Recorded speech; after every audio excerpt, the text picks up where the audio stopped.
Hello friends, welcome to 19th lecture of GST. And आज बेटा अब हम इसके अंदर जीएसटी हमारा कंप्लीट हो जाएगा।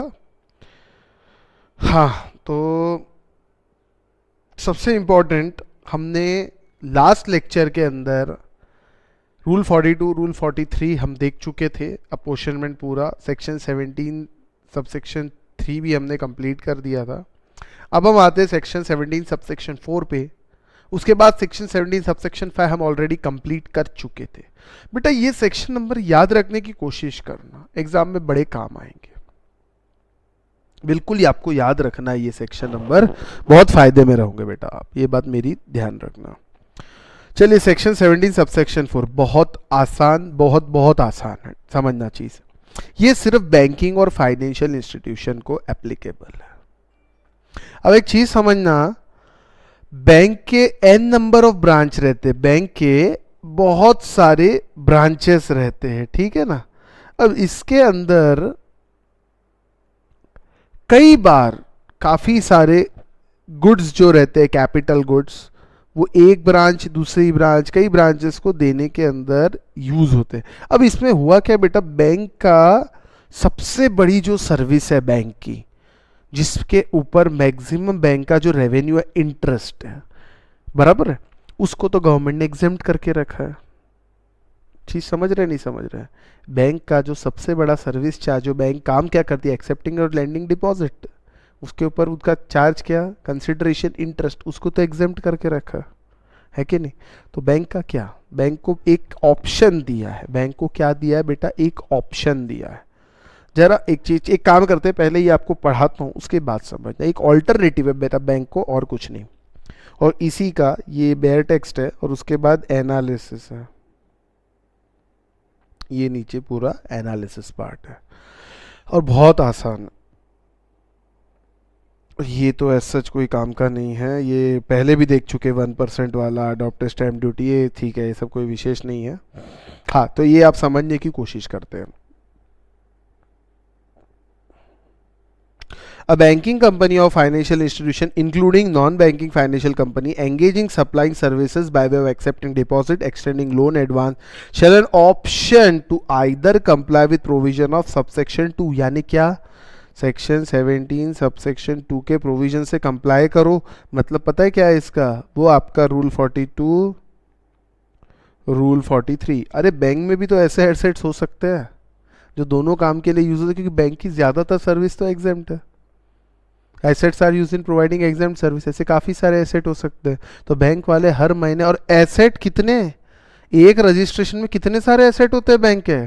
जैसे बैंक का महाराष्ट्र के लिए समझ लीजिए, बैंक ने एक ही रजिस्ट्रेशन लिया, और एमपी के लिए दूसरा लेना पड़ेगा, क्योंकि स्टेट वाइज रजिस्ट्रेशन कराना पड़ता है, हमने देखा था। तो महाराष्ट्र में कितनी ब्रांचेस होंगी एसबीआई की, वो हर ब्रांच के हर एसेट का A B C input service का अलग, T1 T2 T3 T, वो सब करना पड़ेगा, हर महीने करना पड़ेगा। और कैपिटल गुड्स, कितने सारे कैपिटल गुड्स होंगे एक बैंक में, अरे सर आप इमेजिन नहीं कर सकते, इतने कंप्यूटर है ये वो। और ज़्यादातर सर वो दोनों के लिए यूज़ हो रहे हैं, एग्जाम सर्विस और टैक्सेबल सर्विस के लिए। हाँ, क्योंकि इंटरेस्ट सर्विस तो सब में ही है।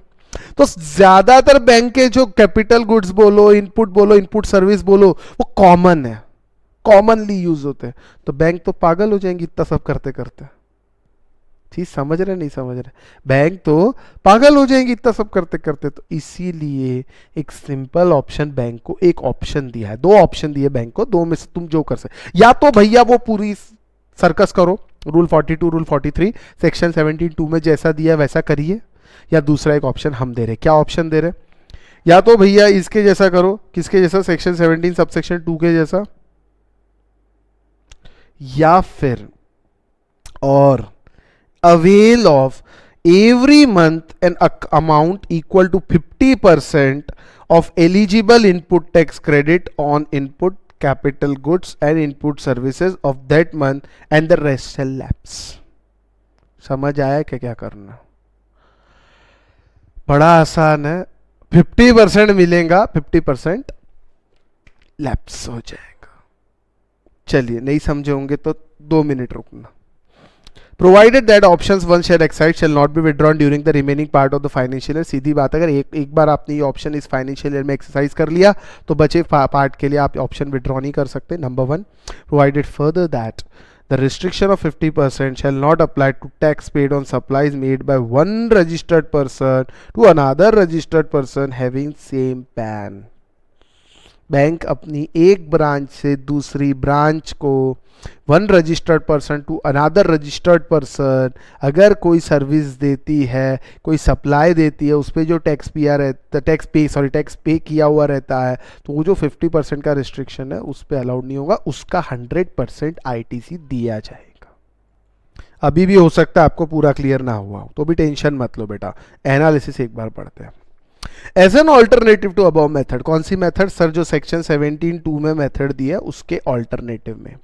अ बैंकिंग कंपनी और फाइनेंशियल इंस्टीट्यूशन इंक्लूडिंग एनबीएफसी जिसका काम एक्सेप्ट करना है डिपॉजिट एक्सचेंज लो, उनके पास एक ऑप्शन है टू लिमिट इट्स अवेलमेंट, यानी 100% क्रेडिट तेरे को देंगे ही नहीं। इनपुट का, इनपुट सर्विसेज का, कैपिटल गुड्स का तो 100% मत ले, तो 50% ले, तो बैलेंस 50 लैप्स हो जाएगा, काम खत्म। सिंपल, बड़ा आसान कर दिया है इनके लिए, बैंक के लिए, इतना सब झंझटों से मुक्ति।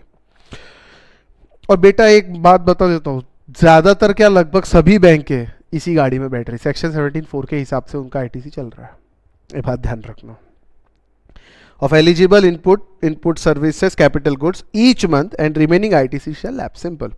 Credit of tax paid on input service are used for non-business purpose and items। हाँ, अभी एक सबसे important चीज, tax paid on input service that are used for non-business purpose and item mentioned under section 17(5) block credit cannot be availed। हाँ, ये तो मिलेंगी नहीं ना बेटा, जो आप नॉन बिजनेस पर्पज के लिए यूज कर रहे हो। और साथ ही साथ अब आप बोल सकते हो सर एक्सक्लूसिवली एग्जाम के लिए यूज कर रहे तो ऐसा कुछ नहीं है, उसका नहीं मिलता। चीज समझना, ये बात यहाँ पे काय की चल रही है, कॉमन इसकी चल रही है। किसकी बात चल रही है? कॉमन क्रेडिट की बात चल रही है, क्योंकि कई सारे ऐसा बैंक के एसेट्स है जो कॉमन के लिए यूज होते हैं। ठीक है, तो जो रिस्ट्रिक्शन ये जो ऑप्शन है इनपुट सर्विसेज पे जो नॉन बिजनेस पर्पस के लिए भले ही आप यूज करो, या फिर items mention under section 17(5) block credit can not be avail, इसका आपको आईटीसी नहीं मिलेगा। इसके मैं इलस्ट्रेशन कराऊंगा, आप टेंशन मत लो। Restriction of availing 50% ITC shall not apply to tax paid on supplies procure from another registration within same entity. Same entity मतलब सेम पैन। भाई रजिस्ट्रेशन अलग रहेगा, अब महाराष्ट्र और मध्य प्रदेश रजिस्ट्रेशन अलग लेना पड़ेगा।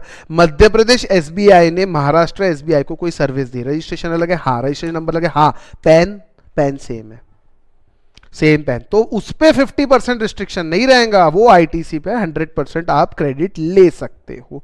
ये एक फायदा दिया हुआ है। आई बात समझ? Option 1 Exide can not be change during remaining part of the year. बड़े आसान बात है। चलिए अब इसका इलस्ट्रेशन देखते हैं बेटा।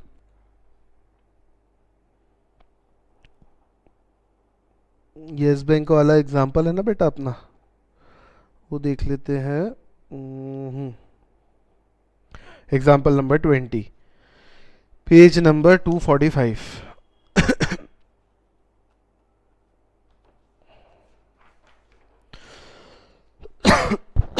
Yes Bank having branch in Jaipur engaged in supply of service by way of accepting a deposit and extending loans opted for option to avail credit 50% of input tax to a month in which input tax relates under section 17(4). इन्होंने option choose किया 17(4) वाला, बराबर है।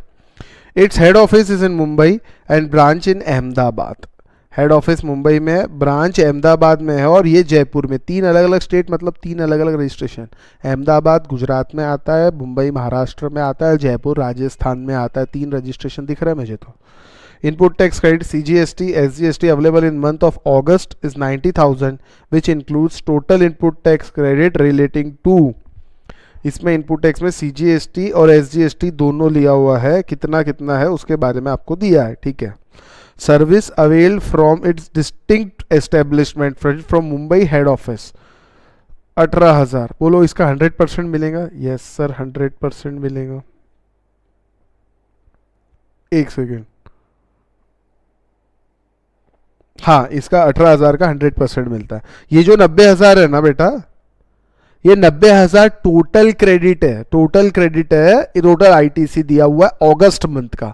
अब इसमें से कितना eligible होगा कितना नहीं होगा ये आपको कैलकुलेशन करना पड़ेगा, और साथ के अंदर कितना 50% में जाएगा कितना 100% में। तो पहला जो मैंने सर्विस अवेल बोला फ्रॉम डिस्टिंक्ट एस्टेब्लिशमेंट, लेकिन सेम पैन में, ये जो डिस्टिंक्ट एस्टेब्लिशमेंट है ना, ये सेम पैन वाले हैं, सेम पैन अगर रहता है तो इसका 100% मिलता है, 50% नहीं मिलता, 100% आईटीसी आप ले सकते हैं। Outdoor catering serve receive from its for its employ not statutory obligation, इसका ब्लॉक्ड है। फूड बेवरेजेस ब्लॉक्ड है 17(5) के अंदर। ये बेटा सेक्शन याद रख लेना, बहुत फायदा में रहोगे। Goods that has obsolete and whose value has been written off in books of account, जिसकी वैल्यू राइट ऑफ करते हैं उसका क्रेडिट नहीं मिलता, ब्लॉक हो जाता है, ये भी आपके ब्लॉक डिस्क के अंदर जाएगा 2,500। ऑब्सोलीट हो गया ना, ब्लॉक्ड में आपने पढ़ा था। ऑर्डिनिंग सर्विस, इसका क्रेडिट मिलेगा, यस पूरा के पूरा क्रेडिट मिल जाएगा, सॉरी 50% वाले गाड़ी में बैठेंगे। Goods which are used for personal use of employ, personal use of employ के लिए जो यूज हो रहे हैं, पर्सनल यूज के लिए आपको क्रेडिट नहीं मिलता, 5,500 क्रेडिट नहीं मिलता। ठीक है, अब अपन कैलकुलेट करेंगे एलिजिबल इनपुट टैक्स क्रेडिट। मुझे एक चीज बताओ, 90,000 रुपये आपको टोटल दिया है, और ये सबकी टोटल भी शायद 90,000 ही आ रही है। जस्ट अ मिनट, मैं देख लेता हूँ। नहीं, 90,000 नहीं आ रही है, 18,000 प्लस 14,400 प्लस 2500 प्लस 22,500, नहीं नहीं नहीं 90 नहीं आ रही। ठीक ठीक ठीक, यानी इसके अलावा और भी आइटम्स है जो एलिजिबल होंगे, ठीक है ना। अब चीज समझना, 90,000 टोटल, लेकिन 90,000 में से जो हेड ऑफिस से मिला 18,000, इस पे तो 100% मिलता ना सर। हाँ, तो इसको अलग कर दो, इसका 18,000 पूरा के पूरा मिलेगा, नहीं बचा कितना 72।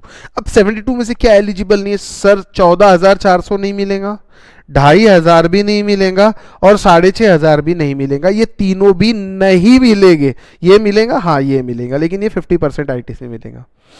ये तीनों को हटा दिया तो बचा 48,600, इसका 50% क्रेडिट मिलेगा ये, और इसका 100% मिलेगा। Total ITC available 42,300।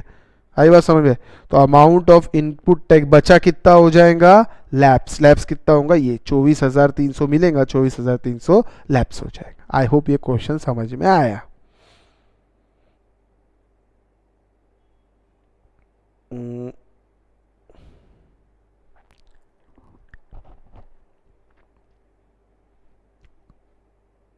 ये 21 वाला भी लेता हूँ, लेकिन वो अगले इसमें लेना पड़ेगा, और थोड़ा मतलब कुछ और पढ़ाना पड़ेगा मुझे पहले उसके लिए। इसके लिए भी पढ़ाना पड़ेगा, इसके लिए भी पढ़ाना पड़ेगा।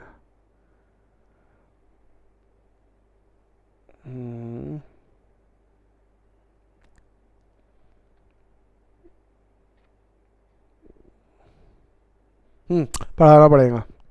चलिए, एक ही क्वेश्चन करा पाया मैं 20 वाला, 21 बाद में लेते हैं, कुछ पढ़ाना पड़ेगा उसके लिए।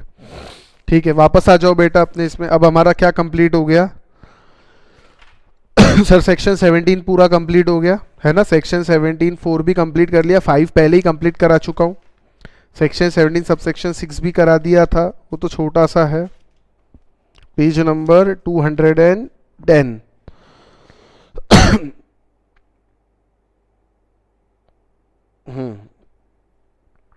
ये भी करा चुके। अब ये आप, ये समरी दी हुई है बेटा, ये आप पढ़ सकते हैं आप चाहो तो, है ना। समरी अच्छे से दी हुई है, ये पूरा आपको ब्लॉक क्रेडिट वगैरह के बारे में सब समरी दी है। हाँ, अब आते हैं हम स्पेशल सर्कमस्टेंसेस सेक्शन 18 पे। सेक्शन 18 214 पेज नंबर पे है, ये स्विचिंग के ऊपर है। लेकिन वो पढ़ाने से पहले मैं एक छोटी सी चीज़ आपको पढ़ाना चाहूँगा, आईटीसी यूटिलाइज कैसे किया जाता है, हाउ आईटीसी इज यूटिलाइज्ड, ठीक है ना। नहीं तो ये भी पहले ले सकते हैं, ऐसा कुछ नहीं है।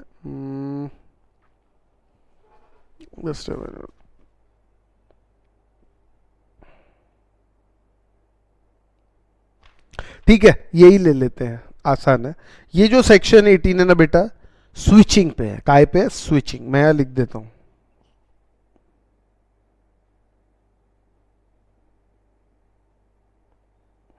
स्विचिंग। स्विचिंग मतलब स्विच ऑफ ऑन, वैसा नहीं। स्विचिंग मतलब एक अलग चीज है। यानी बेटा कई बार क्या होता है, हम अचानक, देखिए पहले हम बिजनेस स्टार्ट करते हैं, चीज समझना, हम अनरजिस्टर्ड रहते हैं, जैसे ही टर्नओवर क्रॉस होता है हम रजिस्टर्ड हो जाते हैं। ऐसा होता है ना? हाँ होता है। उसके अलावा कई बार ऐसा हमारे साथ होता है जब हम कंपोजिशन स्कीम में रहते हैं, फिर अचानक हम नॉर्मल स्कीम में आते हैं, हमारा 1.5 करोड़ या 75 लाख टर्नओवर या 50 लाख टर्नओवर क्रॉस हो गया हो, तो हम नॉर्मल फील्ड में आ गए। कई बार ऐसा रहता है हम एग्जेम्प्टेड गुड्स बना रहे हैं और अचानक से हम वो गुड्स बनाने लग गए, वो टैक्सेबल हो गए। चीज समझ रहे? तीनों केसेस जो मैंने बताया उसमें पहले आप टैक्स नहीं देते थे, बाद में आपको टैक्स देना पड़ेगा। अरे भाई थ्रेशोल्ड क्रॉस नहीं हुआ, आप टैक्स नहीं दे, जीएसटी कलेक्ट नहीं कर सकते, जीएसटी लगाने की जरूरत ही नहीं है। समझ रहे? नहीं समझ, लेकिन अब आप थ्रेशोल्ड क्रॉस हो गया तो आपको रजिस्ट्रेशन लेना पड़ेगा। या आप अनरजिस्टर्ड थे और आपका थ्रेशोल्ड क्रॉस नहीं हो, चलो आपने वॉलंटरी रजिस्ट्रेशन ले लिया, अभी तक नहीं था, वॉलंटरी रजिस्ट्रेशन ले लिया, ऐसा भी तो हो सकता है ना। मतलब क्या होता है समझ रहे हैं आप? पहले आप एक पर्टिकुलर पीरियड के पहले आप क्रेडिट नहीं लेते थे और एक पर्टिकुलर पीरियड के बाद, सॉरी, एक पर्टिकुलर पीरियड के पहले आप जीएसटी नहीं लगाते थे और एक पर्टिकुलर पीरियड के बाद आपको जीएसटी लगाना पड़ रहा है। नहीं समझाऊंगा, थोड़ा बहुत समझाऊंगा। मैं एक कहानी लेता हूं। तो बेटा कहानी कुछ ऐसी है कि एक डेट डिसाइड कर लेते हैं हम। डेट है हमारी 1 दिसंबर, ठीक है, 1 दिसंबर। ये 1 दिसंबर मैंने डेट डिसाइड कर ली। इसके पहले मैं अनरजिस्टर्ड था, उसके बाद मैं रजिस्टर्ड हो गया। क्यों हुआ सर आप रजिस्टर्ड? थ्रेशोल्ड लिमिट नहीं थी, समझ लो मेरी थ्रेशोल्ड लिमिट नहीं थी। थ्रेशोल्ड क्रॉस मतलब 20 लाख का टर्नओवर नहीं था मेरा, I was not liable to registration. और 1 दिसंबर को मेरा ये टर्नओवर क्रॉस हो गया तो मुझे रजिस्ट्रेशन कराना पड़ेगा 30 दिन के अंदर अंदर, ये नियम है, बराबर है। अब इसमें समझना एक चीज, मुझे बताओ इस पीरियड में मुझे कोई टैक्स देना पड़ा क्या? ना सर, नो टैक्स। इस रजिस्ट्रेशन होने के बाद यस सर आपको टैक्स देना पड़ेगा, you are liable, yes sir tax तो, ठीक है। अब मुझे बताना इनपुट सर्विस और कैपिटल गुड्स इनके आईटीसी मिलेंगी क्या? सवाल ही नहीं उठता। और बाद में खरीदा तो मिलेंगे? हाँ सर, बाद में खरीदे तो मिलेंगे, कोई प्रॉब्लम ही नहीं है, पहले खरीदे तो नहीं मिलेंगे। और मैंने एक चीज बताया था, इनपुट्स लाइंग इन स्टॉक, अगर स्टॉक में कुछ पड़े तो क्या, तो कुछ होगा, बस इसी पे ये स्विचिंग, इसे पता है क्या कहते बेटा? इसे हम कहेंगे स्विचिंग। यहां से यहां आप आ रहे ना, इसे स्विचिंग कहते, सॉरी,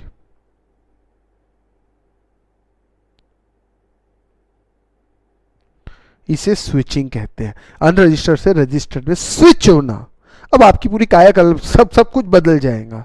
अब क्या होगा? अब मान लीजिए इनपुट्स होंगे स्टॉक में, इनपुट, और अगर आप मैन्युफैक्चरर हो तो इनपुट्स वर्क इन प्रोग्रेस में भी हो सकते हैं, फिनिश गुड्स भी हो सकते हैं, कुछ फिनिश गुड्स में भी इनपुट्स पड़े होंगे। अरे है ना, 1 दिसंबर को इनपुट्स रॉ मटेरियल भी हो सकते हैं, यानी इनपुट्स एज इट इज भी पड़े हो सकते हैं, वर्क इन प्रोग्रेस में भी इनपुट्स हो सकते हैं, और semi finish goods inputs in work in progress या सेमी फिनिश्ड हो सकते हैं, और इनपुट्स इन फिनिश गुड्स। कैसे? मान लीजिए कपड़े का बिजनेस है, ठीक है, कपड़े के थान पड़े रहते हैं और कपड़े के थान से आप शर्ट्स बनाते हो, ठीक है। आपके पास 1000 मीटर कपड़ा इनपुट्स में पड़ा है,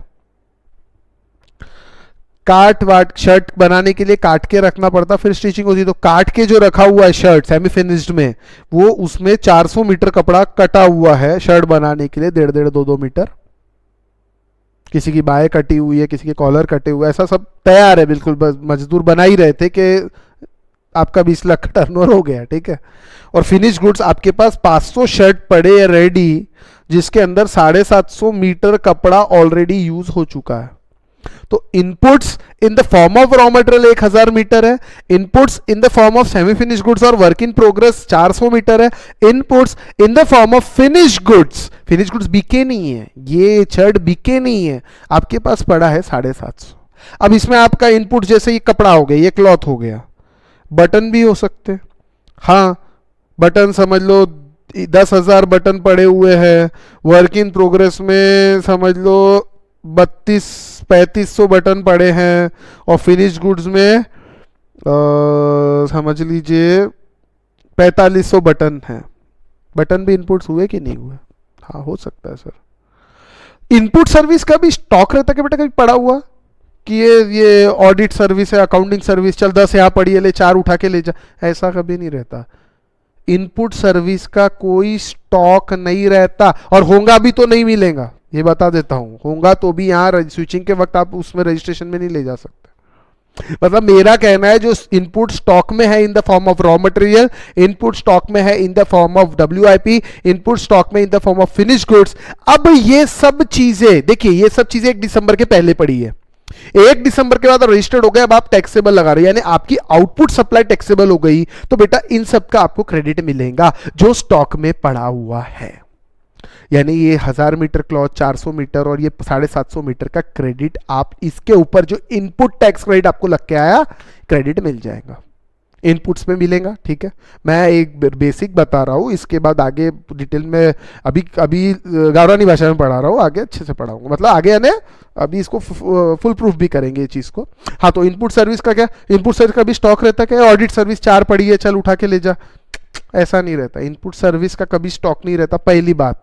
और रहा भी तो चलो मान लिया आपने नहीं सर है तो नहीं मिलेगा, इनपुट सर्विस का कुछ नहीं मिलेगा।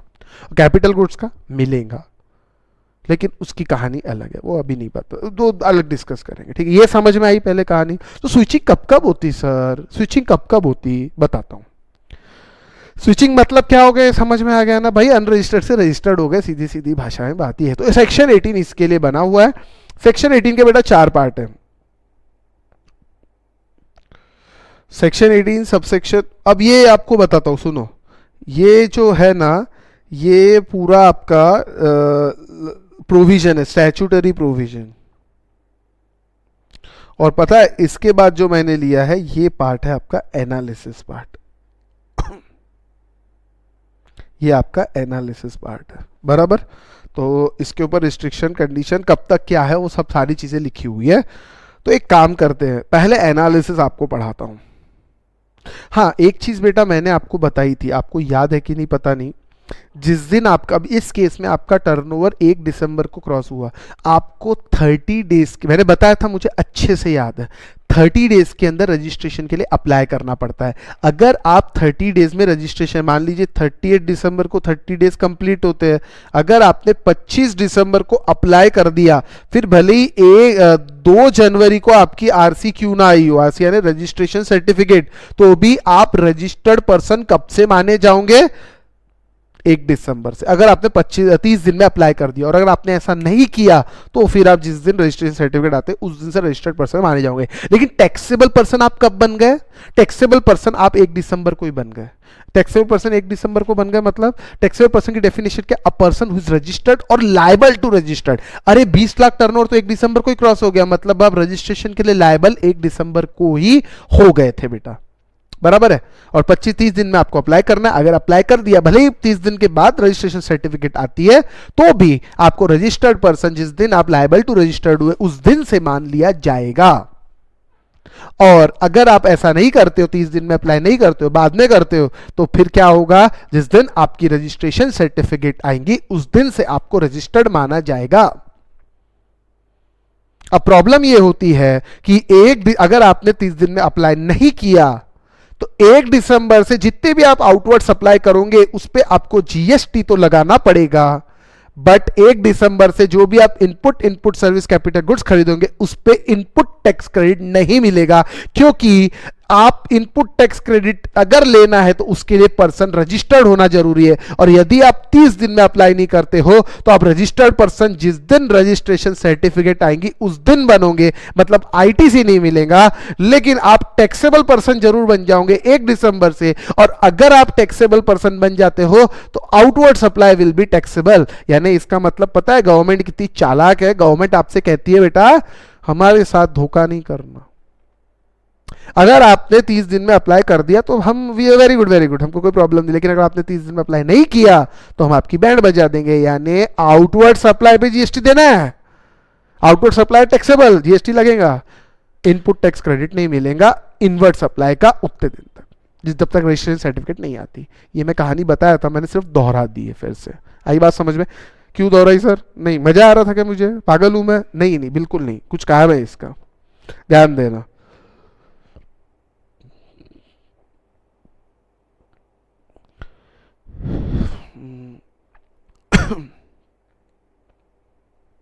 कुछ 3 कारण लिखे, चलो ये भी पढ़ लेते, स्टैट्यूटरी प्रोविजन से भी पढ़ने की कोशिश करते। 3 कारण लिखे। क्या कारण लिखे सर?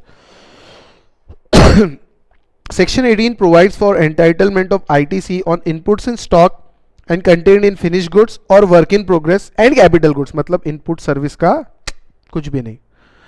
ITC लेने के लिए बोल रहा है कब? At the time of registration, voluntary registration, on coming into regular tax paying by existing composition levy, on coming into tax paying status on account of exempt supply becoming taxable supply। मतलब पहले तुम unregistered थे, अब अचानक तुम registered होते हो, पहले तुम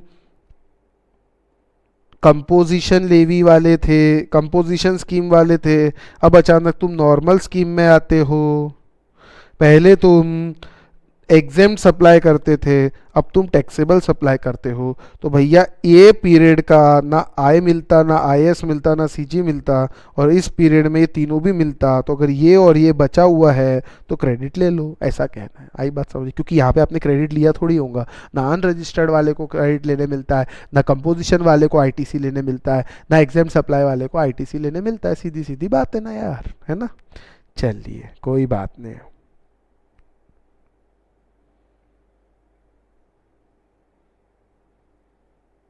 अब ये 2 अभी नहीं पढ़ा था, 2 के लिए थोड़ा सा रुक जाओ बेटा, है ना? 2 के लिए थोड़ा सा रुक जाओ। अब एनालिसिस पे आ जाओ। जैसे मैं पढ़ा रहा हूँ वैसे करोगे तो बहुत अच्छा रहेगा, नहीं तो कोई बात नहीं, आपकी इच्छा, ठीक है ना?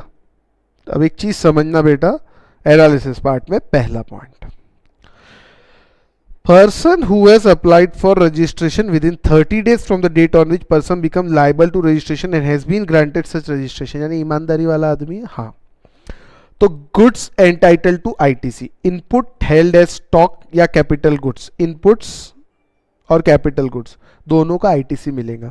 Input held in stock and inputs contain in semi finished और finished goods held in stock, इसका आईटीसी मिलेगा as on the day immediately preceding the date from which he is liable to pay tax। कब तक का मिलेगा? कौन से दिन का, कौन से तारीख का मिलेगा? जिस तारीख को आप रजिस्टर्ड के लिए लाइबल हुए उसके एक दिन पहले। मतलब एक सादे भाषा में बताओ तो यहाँ पे हमारे 1 दिसंबर को आप रजिस्ट्रेशन के लिए लाइबल हुए, तो 30 नवंबर, 31 नवंबर होता क्या? नहीं होता सर। तो 30 नवंबर बेटा, 30 नवंबर को रात को 7 बजे जब भी जाओगे आप, रात को स्टॉक निकालने का, फर्स्ट क्लास इनपुट का, इन the form of raw material, in the form of WIP और in the form of finished goods, उसका स्टॉक निकालना और उसके ऊपर जो भी आईटीसी है वो आपको मिलेगा। जो आईटीसी होता है वो मिलेगा, क्योंकि आपने अभी तक तो लिया नहीं ना। क्यों? आप अनरजिस्टर्ड थे सर, हम अनरजिस्टर्ड थे ना, या हम अनरजिस्टर्ड थे, या हम कंपोजिशन वाले थे, या हम एग्जेम्प्ट सप्लाई करते थे, इसलिए हमने आईटीसी कभी लिया नहीं सर। तो भैया हम आपको कह रहे हैं जिस दिन से आप लाइबल हुए रजिस्ट्रेशन के लिए, या जिस दिन आप स्विच होना चाहते हो कंपोजिशन से नॉर्मल में, या जिस दिन आप एग्जेम्प्ट सप्लाई से अचानक टैक्सेबल सप्लाई करना स्टार्ट करते हो, मान लीजिए वो तारीख 1 दिसंबर है, तो वो 1 दिसंबर से आप अब क्या कर सकते हो? आप कुछ नहीं, आप जो स्टॉक बचा है, इनपुट्स लाइंग इन स्टॉक और in the form of raw material और in the form of WIP और in the form of finish goods, कुछ भी फॉर्म में इनपुट जो स्टॉक में है आप उसका आईटीसी ले सकते हो। सिंपल सी बात, अच्छी बात है सर, है ना?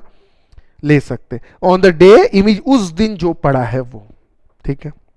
अब 1 दिसंबर था, उसके पहले क्या होता, 30 नवंबर। ठीक है, एग्जाम में ऐसा मत लिखना रात को स्टॉक निकालेगा, नहीं ऐसा नहीं बेटा, उस दिन जो रैंक जैसा लिखा है वैसा। ठीक है। Person who is not required to register but obtains voluntary registration. कुछ लोग ऐसे भी हो सकते हैं रजिस्ट्रेशन की जरूरत नहीं है लेकिन वॉलेंटरी इच्छा हो गई मेरी रजिस्ट्रेशन लेने की, तो भी ले सकते, हाँ ले सकते। Inputs held in stock, input contain semi finished और finished, day immediately precedent, date of, दोनों के लिए बात सेम है लेकिन एक कंडीशन डाली है। काय की कंडीशन, रिस्ट्रिक्शन बोलो कंडीशन बोलो, इन दोनों के लिए क्या है सर, बड़ा छोटा सा, कुछ ऐसा विशेष नहीं है। ITC to be availed within 1 year from the date of issue of tax invoice by the supplier। मतलब ये इनपुट्स का जो मैं क्रेडिट लेने के लिए बोल रहा हूं ये 1 साल से ज्यादा पुराने नहीं होने चाहिए। यानी 1 दिसंबर की आप बात कर रहे हैं ना बेटा, आपने बोला 30 नवंबर को जो भी स्टॉक है वो, तो एक चीज समझ लेना, ये 30 नवंबर मान लीजिए 2019 है, तो एक चीज समझना, 1 दिसंबर 2018 के बाद जो भी इनपुट खरीदा होगा या 1 दिसंबर 2018 के बाद जो भी इनपुट के इनवॉइस की डेट डली होगी, यानी जो भी आपने इनपुट्स खरीदा उसके जो इनवॉइस आया होगा उसमें डेट 1 दिसंबर 2018 के बाद की चाहिए, उन्हीं इनपुट्स का आप क्रेडिट ले सकते हो। मतलब इसके पहले का भी अगर इनपुट पड़ा है तो मान लो 8 साल पहले का इनपुट पड़ा है तो उसका क्रेडिट दे देंगे क्या, नहीं, उसका आईटीसी नहीं मिलेगा। यानी 1 साल पहले from the date of issue of tax invoice, यानी 1 दिसंबर 2018 को अगर इनवॉइस दिया था तो 1 दिसंबर 2019 तक उसका क्रेडिट, यानी एक सीधी सी बात है बेटा, 1 साल पहले तक का क्रेडिट मिलेगा। 1 साल पहले पुराने गुड्स होंगे तो उसका मिल जाएगा, उससे पुराने का नहीं मिलेगा। सिंपल बात है, समझ रहे नहीं समझ। इनपुट स्टॉक में पड़े हैं आपके, कब खरीदा पता नहीं, तो कभी भी खरीदा हो लेकिन 1 साल से ज्यादा हो गया, अगर 1 दिसंबर, अभी अपने केस में 1 दिसंबर डेट है ना, तो 1 दिसंबर से अगर 1 साल से ज्यादा पुराना होगा उसका क्रेडिट नहीं मिल सकता। बेटा ये आपको ड्रॉ करना है तो आप कर सकते हैं, ये सब चीजें बाद में बड़ी काम आती है, समझे, पॉज करके आप ड्रॉ कर सकते हैं। हाँ, तो ये समझ में आई कहानी। अब registered person who ceases to pay tax, pay composition tax and switches to regular scheme, registered person who exempt supplies become taxable supplies। ठीक है, अब इस केस में क्या होगा,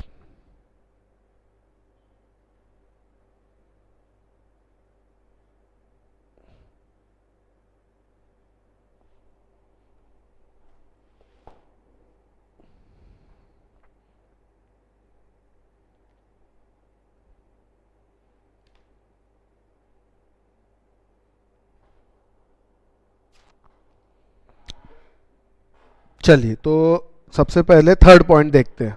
registered person who ceases to pay composition tax and switches to regular scheme, अब वो regular scheme में आता है। ठीक है, inputs held in stock and inputs contained in semi finished और finished goods held in stock and capital goods.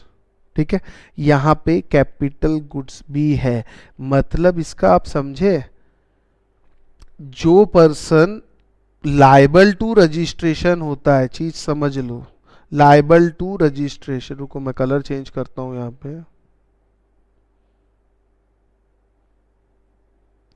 Liable to registration होता है, या जो पर्सन उसको रजिस्ट्रेशन नहीं या वॉलेंटरी रजिस्ट्रेशन लेता है उनको इनपुट का ही मिलता है, कैपिटल गुड्स के बारे में कोई बात नहीं है। और रजिस्टर्ड पर्सन जो कंपोजिशन से रेगुलर स्कीम में आता है, या रजिस्टर्ड पर्सन जो एग्जेम्प्ट सप्लाई था टैक्सेबल सप्लाई, मतलब समझ रहा आपको 1, 2 और 3, 4 में क्या फर्क है बेटा। 1 और 2 में बताओ क्या है, पहले पर्सन रजिस्टर्ड था फिर वो रजिस्टर्ड हुआ, फर्स्ट और 2 में ऐसा ही है। और 3 और 4 में पता है क्या है, पहले भी वो रजिस्टर्ड था अभी भी वो रजिस्टर्ड है, फर्क सिर्फ इतना है, पहले वो कंपोजिशन था या एग्जेम्प्ट सप्लाई करता था, अब वो नॉर्मल स्कीम में है या टैक्सेबल सप्लाई करता है, समझ आया क्या? तो बेटा इसके अंदर इनपुट्स का मिलता है, इनपुट सर्विस का तो किसी में नहीं मिलता। इसको इनपुट सर्विस इनपुट्स का कैरी फॉरवर्ड आप कर सकते हैं, आईटीसी ले सकते हैं, यहाँ पे इनपुट्स का भी ले सकते हैं और कैपिटल गुड्स का भी ले सकते हैं, इनपुट सर्विस का तो दोनों में नहीं ले सकते। आई होप आपको ये समझ में आई कहानी। हाँ सर, चलिए अच्छी बात है। सेम चीज यहाँ पे लिखी हुई है, inputs held in stock or inputs containing semi-finished or finished goods held in stock and capital goods. Input held in stock, inputs containing semi-finished or finished goods held in stock relatable to such exempt supply and capital goods exclusively used for such exempt supply. Common वाले का बेटा नहीं रहेगा क्योंकि common का already हम लोग credit लेते थे, सॉरी कॉमन का क्रेडिट अपोर्शन करते थे, ठीक है ना, तो उसकी बात नहीं करेंगे। वही the day immediately preceding the date from which he becomes liable to pay tax under regular scheme, the day immediately preceding the date from which taxable, वो नॉर्मल जैसी वो वाली बात है। जैसे इसके लिए अगर आपको एग्जांपल चाहिए तो आप एक काम कर सकते हैं, ऐसा चार्ट बनाना है तो आप बना सकते हैं।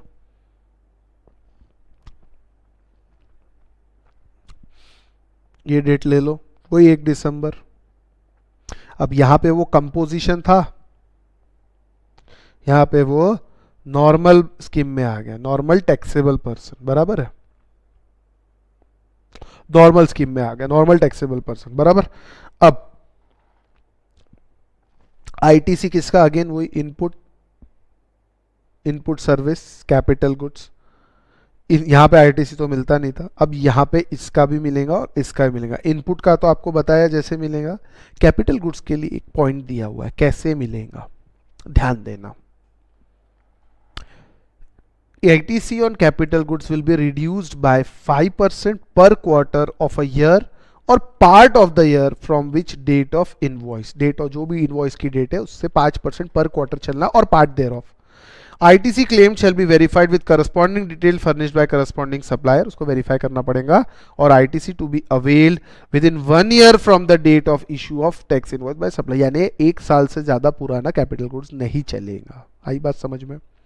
In all the above cases, registered person has to make electronic declaration in the common portal, clearly specifying the detail। ये GST की साइट पे common portal यानी GST साइट, ठीक है।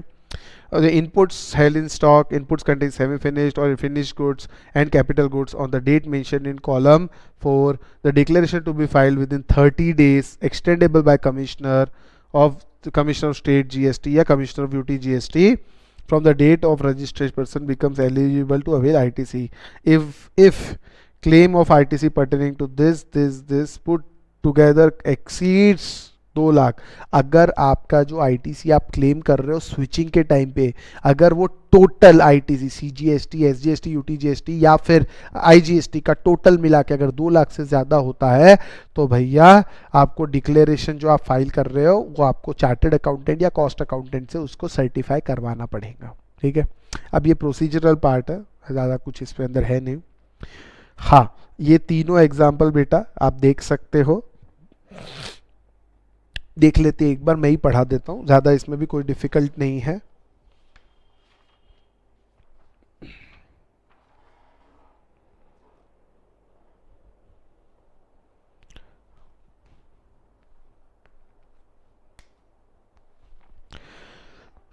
Mr. Z becomes liable to pay tax on 1st August and has obtained registration of 15th August. 30 days में apply कर दिया, हाँ।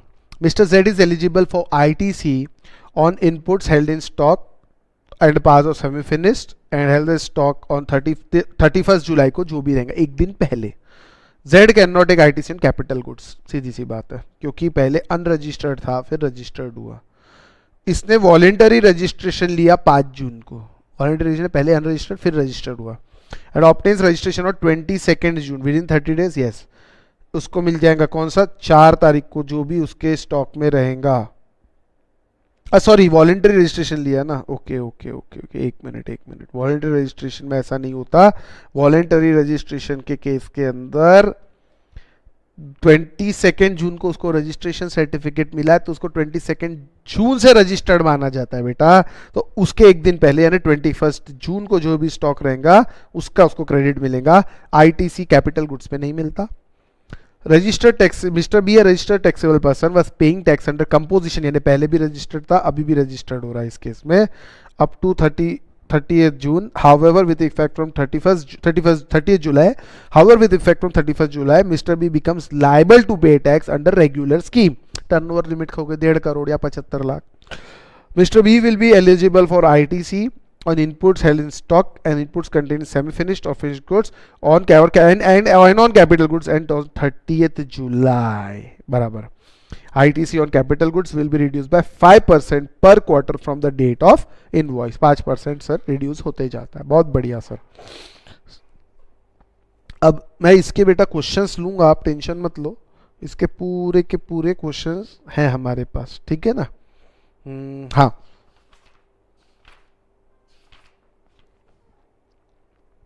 इसके सारे क्वेश्चंस लेंगे, लेकिन उसके पहले हम लोग यूटिलाइजेशन वगैरह पढ़ेंगे और फिर सारे क्वेश्चंस सब एक साथ लेंगे. 10 एक क्वेश्चंस हमारे बचे हैं, 2-3 ही होमवर्क दूंगा, बाकी सारे क्वेश्चंस हम लोग लेंगे. चलिए, उसके पहले और एक अमेंडमेंट भी है बेटा, वो भी पढ़ाना बाकी है. अमेंडमेंट बड़ा इंपॉर्टेंट अमेंडमेंट है. सेक्शन 18(3). अब मैं आता हूँ सेक्शन 18 सब सेक्शन 3 के ऊपर. Transfer of ITC on account of change in constitution of registered person. ये बेटा बड़ा सिंपल है. पार्टनरशिप फर्म से आप कंपनी में आ गए, कंपनी से आप पार्टनरशिप फर्म में, या इंडिविजुअल से आप एचयूएफ हो गए, या कुछ भी आपका कॉन्स्टिट्यूशन चेंज हुआ, ए लिमिटेड बी लिमिटेड का अमलगमेशन हो गया, ए लिमिटेड ने बी लिमिटेड को अपनी कंपनी बेच दी, सेल, अमलगमेशन, डीमर्जर, मर्जर, कुछ भी हुआ, आपका कॉन्स्टिट्यूशन बदल गया, तो ऐसे में आईटीसी लैप्स हो जाएगा क्या? नहीं, कुछ लैप्स नहीं होगा, आईटीसी कंटिन्यू हो जाएगा. ठीक है ना. In case of sale, merger, demerger, amalgamation, ये देखो सर्कुलर आया था इसके लिए. Change in ownership include transfer of change in ownership due to death of sole proprietor. देखिए, सोल प्रोप्राइटर रहता है, उसकी डेथ हो जाती है, तो उसके बाद उसके बेटे को मिल जाती है ओनरशिप, बराबर है. तो प्रोप्राइटर चेंज हो जाता है, तो ऑब्वियसली बेटे को, बिजनेस सेम चल रहा है तो बेटे को भी सब कुछ ITC as it is carry forward उसको भी मिलेगा. ठीक है ना. सिर्फ कॉन्स्टिट्यूशन चेंज हो रहा है, बिजनेस चेंज नहीं हो रहा है. गाड़ी ओनर के चेंज होने से, कॉन्स्टिट्यूशन चेंज होने से, सेल, ट्रांसफर, अमलगमेशन कुछ भी होने से, मर्जर, लीज, ये सब कुछ भी हुआ तो ये कैरी फॉरवर्ड रहेगा. In case of sale, merger, demerger, amalgamation, transfer or change in ownership of business, the ITC that remains unutilized in electronic credit ledger of a registered person can be transferred to new entity provided there is specific provision for transfer of liabilities in such change of constitution. Constitution change हो रहा है तो सिर्फ asset ही transfer नहीं होने चाहिए, साथ में लाइबिलिटीज भी ट्रांसफर होनी चाहिए. अगर ऐसा ट्रांसफर हो रहा है तो बराबर आईटीसी भी एज इट इज नेक्स्ट इसमें चला जाएगा, कोई लैप्स नहीं होगा, कोई प्रॉब्लम नहीं होगी. यानी चेंज इन कॉन्स्टिट्यूशन हुआ, sale, merger, demerger, amalgamation, lease, transfer और change in ownership, provision for transfer of liabilities भी है उसके अंदर, जो ये सब हो रहा है उसके अंदर.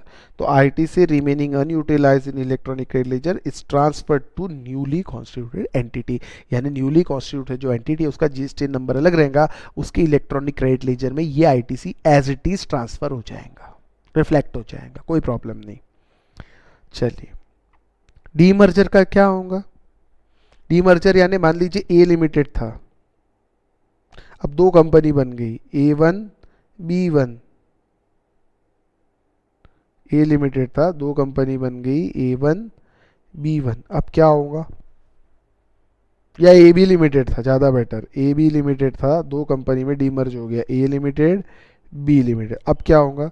दोनों में आईटीसी अपोर्शन करना पड़ेगा. भैया पहले इसका मान लीजिए 1 लाख रुपए का आईटीसी था,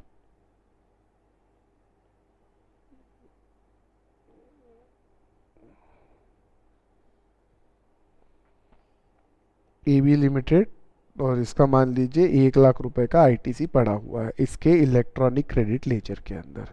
इन केस ऑफ डीमर्जर, अब डीमर्जर हो रहा मतलब ए लिमिटेड अलग हो गई, बी लिमिटेड अलग हो गई, बराबर है. इस केस में ITC will be apportioned in the ratio of value of assets of new units as specified in demerger scheme. मान लीजिए इनके 100 करोड़ के एसेट थे, इसने 60 करोड़ के मिले, इसको 40 करोड़ के मिले, तो ITC भी 60:40 में जाएगा. मतलब 60,000 का ITC इसको मिलेगा और 40,000 का ITC इसको मिलेगा. आई होप आप समझ गए, बड़ा आसान है. रजिस्टर्ड पर्सन, अब इसको साथ में देखिए, वो और एक चीज और है, means the value of entire asset irrespective whether ITC has been availed there or not, मतलब जो एसेट ट्रांसफर हो उसका आईटीसी लिया नहीं लिया उससे कोई मतलब नहीं है। समझ आई बात? उससे कौन से एसेट ट्रांसफर हो, उस पर क्या आईटीसी था, उससे कोई मतलब नहीं है। हो सकता है ए लिमिटेड को ऐसे ऐसे ट्रांसफर हो जिसपे आईटीसी कभी लिया ही नहीं है, हो सकता है बी लिमिटेड को ऐसे ट्रांसफर हो, उससे हमको कोई लेना देना नहीं है। हमको सिर्फ जिस प्रपोर्शन में एसेट्स ट्रांसफर हुए उस प्रपोर्शन के अंदर आईटीसी को ट्रांसफर करना है, बाकी कुछ भी नहीं करना है। आई बात समझ में? और ये सर्टिफिकेट लेना है आपको, चेंज इन कॉन्स्टिट्यूशन का, ट्राइब, ये सब जरे सर्टिफिकेट लेना पड़ेगा चार्टेड अकाउंटेंट, कॉस्ट अकाउंटेंट से, बराबर है? चलिए, और जिसको ये सब मिल रहा है ना उसने ये सब रिकॉर्ड करना है, इनपुट्स, कैपिटल गुड्स जो ट्रांसफर, उसके बुक्स ऑफ अकाउंट में रिकॉर्ड करना ही पड़ेगा, सीधी सी बात है। अब इसके बाद आते हैं बेटा रूल 41A, एक छोटा सा रूल 41A था, ये अभी रिसेंटली आया है, बहुत इंपॉर्टेंट नहीं है लेकिन रिसेंटली आया है, इसलिए एक बार इसको पढ़ लेंगे और उसके बाद आपको 18.5 और 18.6 पढ़ाऊंगा जो भी बहुत आसान है, सिंपल है। और उसके बाद बेटा हाउ आईटीसी यूटिलाइज्ड हम पढ़ेंगे, एक अमेंडमेंट पढ़ेंगे और बच्चे सारे प्रॉब्लम्स कंप्लीट करेंगे, ठीक है? हाउ आईटीसी यूटिलाइज बहुत आसान है, कुछ रूल्स है वो ध्यान में रखने हैं, 2-3 क्वेश्चंस है वो करने हैं, बड़ा आसान है। चलिए, ये लेक्चर में हमारा आईटीसी हमेशा के लिए कंप्लीट हो जाएगा और उसके बाद फिर नेक्स्ट लेक्चर में हम आगे के चैप्टर्स बहुत आसान है, 7th 8th 9th 10 procedural part है, थेरोटिकल चैप्टर है, करीब दो लेक्चर हर चैप्टर को लगेगा मुझे जितना समझ में आ रहा है। रजिस्ट्रेशन और इनवॉइस जो 7th और 8th चैप्टर है उसको 2-2 घंटे या 2.25 घंटे के लेक्चर्स लगेंगे और 9th और 10th लेक्चर्स को 1.5 घंटे के 2 लेक्चर्स लगेंगे, यानी इन शॉर्ट 8 लेक्चर्स का काम अपना इसके बाद और बचेगा। टोटल 27 लेक्चर्स में आपका जीएसटी हो जाएगा।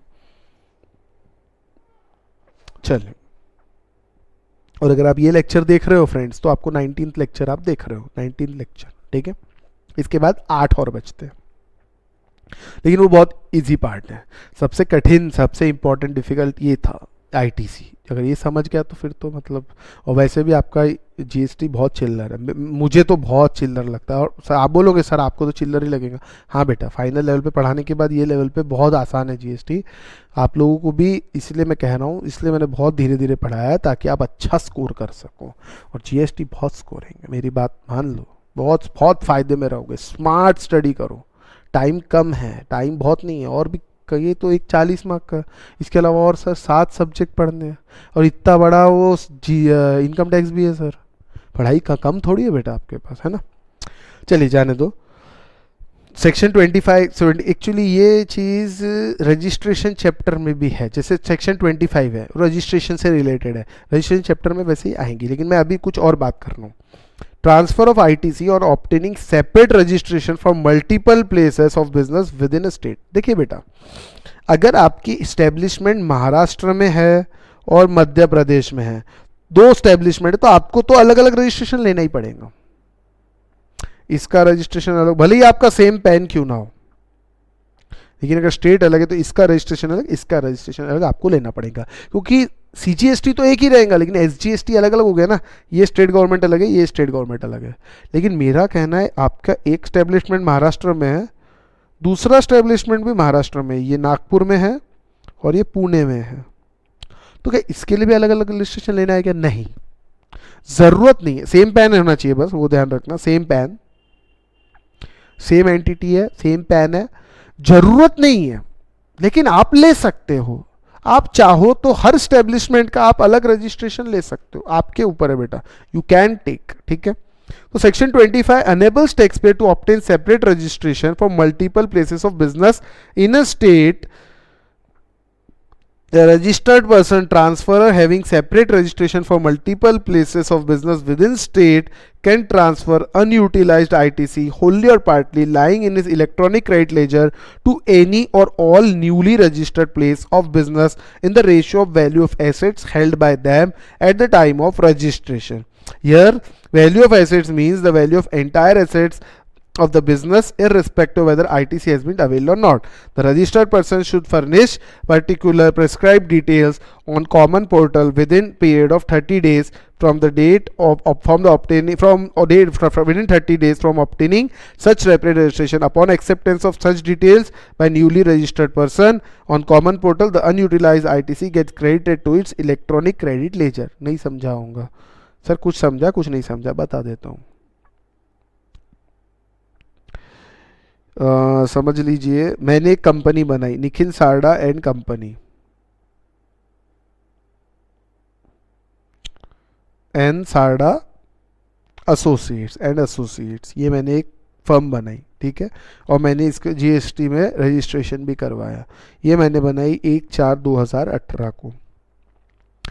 अब 30 सितंबर 2018 को मुझे ऐसा लगता है कि मुझे, ये मेरी पूरी महाराष्ट्र में चलती थी, ये महाराष्ट्र में, ठीक है।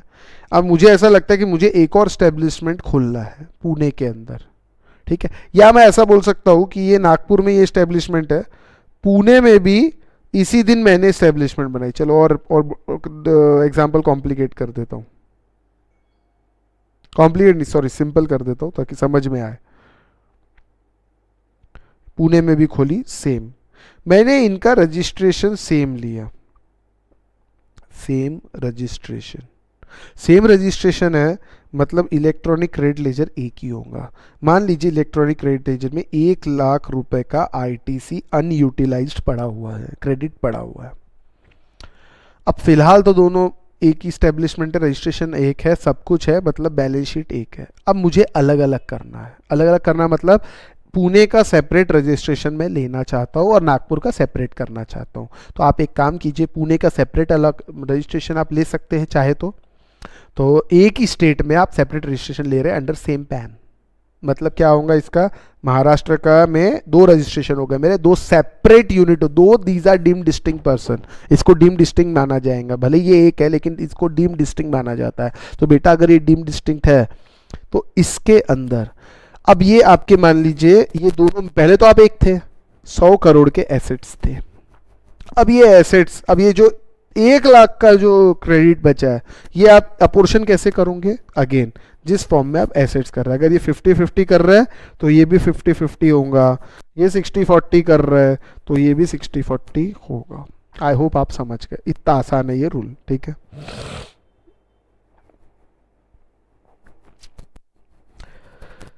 हाँ, अब आता हूँ 18(4) पे, जरा इस पे ध्यान देना। Reversal of ITC on switching to composition और exit from tax paying status. ये क्या है, क्या है सर, ये कुछ नहीं है बेटा, है ना।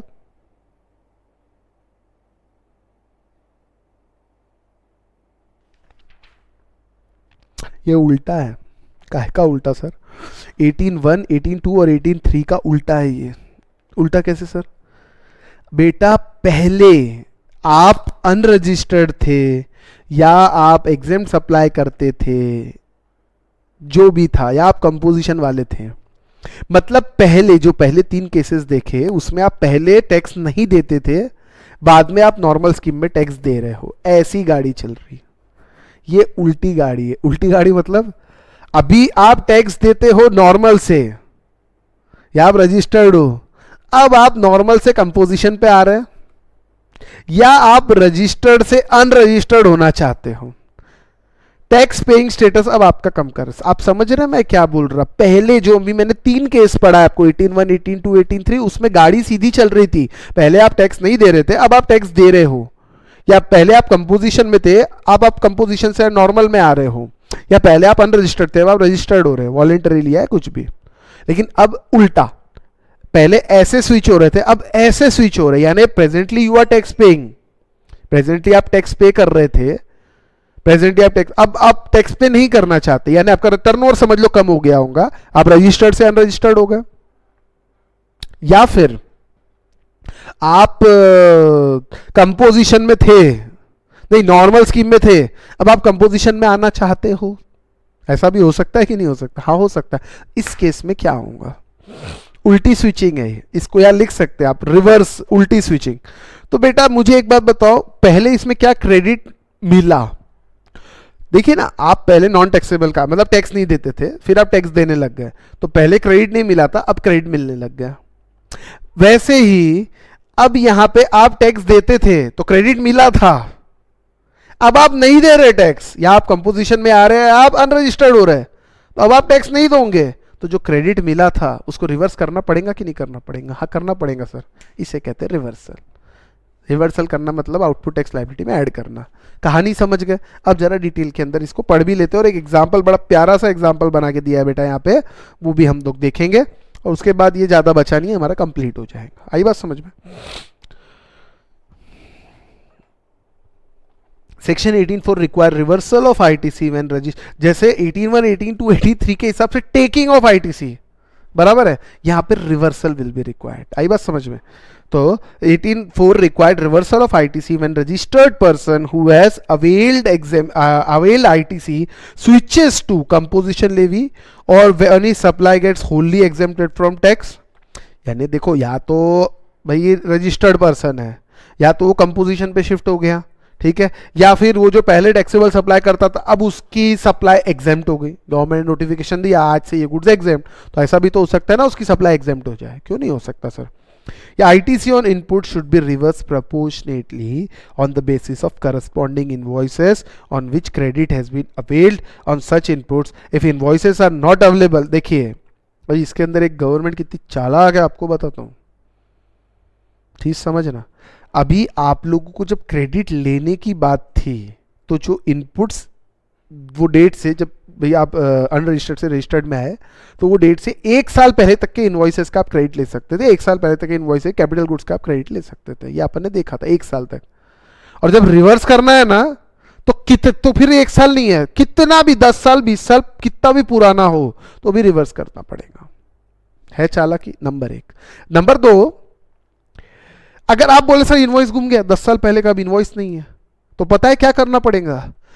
वो गुड्स जो आपके स्टॉक में पड़े हैं उसका इनवॉइस नहीं है सर, 8 से 10 साल पहले का था, क्या पता, तो उसकी फेयर मार्केट वैल्यू निकालो, और फेयर मार्केट वैल्यू पे जो जीएसटी होता है उतना रिवर्स करना पड़ेगा। समझ रहे बात?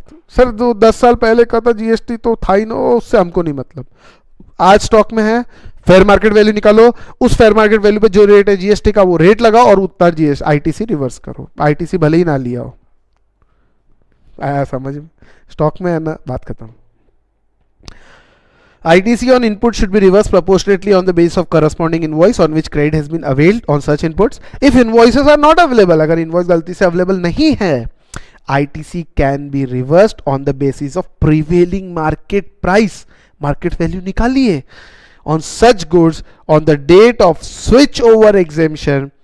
The detail furnished on the basis of prevailing market need to be duly certified by chartered accountant, cost accountant. आपने बोल दिया इतना नहीं, ऐसा नहीं होता, CA की सर्टिफिकेट लगेंगी। आई बात समझ में? ITC involved in the remaining useful life of capital goods should be reversed on pro rata basis taking useful life as 5 years. ये क्या होता है? एग्जाम्पल है, ध्यान देना, एग्जाम्पल से समझने की कोशिश करते हैं। कैपिटल गुड्स की लाइफ देखिए, मैंने आपको बताया कैपिटल गुड्स की लाइफ जो है वो हम कितनी पकड़ते? 5 साल। गवर्नमेंट यहाँ पे 5 साल ही पकड़ती है। तो capital goods have been used for 4 years 6 months and 15 days। तो मुझे बताओ, 5 साल मतलब 60 months होता है बेटा, 5 साल मतलब 60 months होता है, और पार्ट मंथ को भी फुल पकड़ना पड़ता है।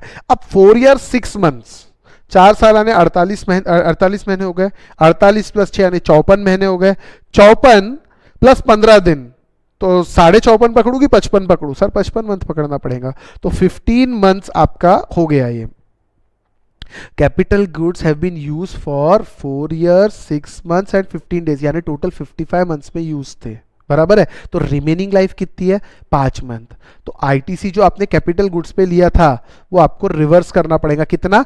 जो बची लाइफ है उतना आईटीसी रिवर्स करना पड़ेगा, ठीक। तो कितना करना पड़ेगा सर? सी जो टोटल आईटीसी है इंटू 5/60, कितना रिवर्स करना पड़ेगा? जितनी लाइफ बची हुई है उतना, सीधी बात है, जितनी लाइफ बची उतना ही आप उसको यूज करोगे ना। अब लाइफ कितनी भी हो, 2 3 5 6 10 12, अपन गवर्नमेंट ने 5 पकड़ा है, ठीक है। ITC, the registered person has to debit the electronic credit or cash ledger by reversal amount in respect of inputs held in stock and inputs contain in semi finished on the day on, ठीक है ठीक है ठीक है ठीक है। Balance ITC if any. अब ये बड़ा विचित्र काम है, ध्यान से सुनना बेटा, समझाता हूं। आईटीसी रिवर्स करना पड़ेगा, बराबर है। आईटीसी रिवर्स मतलब इलेक्ट्रॉनिक क्रेडिट लेजर में डेबिट करना पड़ता है, बराबर है, यानी आउटपुट टैक्स लायबिलिटी में या तो ऐड हो जाएगा।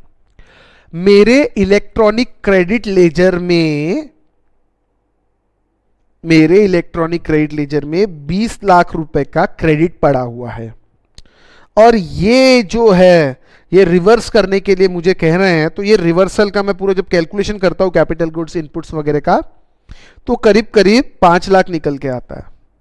रिवर्स कर दिया मैंने, यानी by debiting in the electronic credit laser. बचा 15 लाख, इसका क्या होगा? लैप्स। लैप्स, काम खत्म। इफ सर मन नहीं मान रहा, उससे मुझे मतलब नहीं है, मन माने या ना माने, लैप्स हो जाएगा। बचा 15 लाख, लैप्स हो जाएगा। सर ये तो गलत है, हाँ गलत है ना, जाने दो ना, आपको क्या करना है, लैप्स हो जाएगा, ठीक है। ओ सर अगर उल्टा, हाँ उल्टा क्या बताता हूं सर, अगर ये इलेक्ट्रॉनिक क्रेडिट लेजर में मान लीजिए 5 ही लाख है, या 20 ही पकड़ता हूं, चल लो, मेरा क्या जा रहा, 20 लाख है, और ये सब रिवर्स करने की लायबिलिटी 21 लाख की होती है, तो पता है क्या होगा, 20 लाख इसमें डेबिट कर दो, और जो 1 लाख है ना, ये कैश में पे करना पड़ेगा, कैश या बैंक, ये पे करना पड़ेगा। यानी गवर्नमेंट कितनी चालाक है, जब गवर्नमेंट से अपने को लेना निकल रहा है तो उसको लैप्स कर दिया, और जब देना निकल रहा है तो नहीं, तुमको पूरा देना पड़ेगा।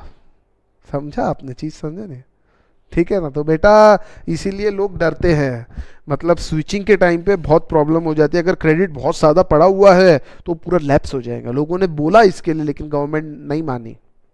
लैप्स मतलब लैप्स, सीधी सीधी बात, कुछ नहीं कर सकते आप, कुछ नहीं कर सकते, ठीक है। अब क्या करें, जैसा गवर्नमेंट बोलती है वैसा करना पड़ेगा, है ना। कैंसिलेशन भी आप रजिस्ट्रेशन का लेता तो भी आपको रिवर्सल करना पड़ता है बेटा, है ना।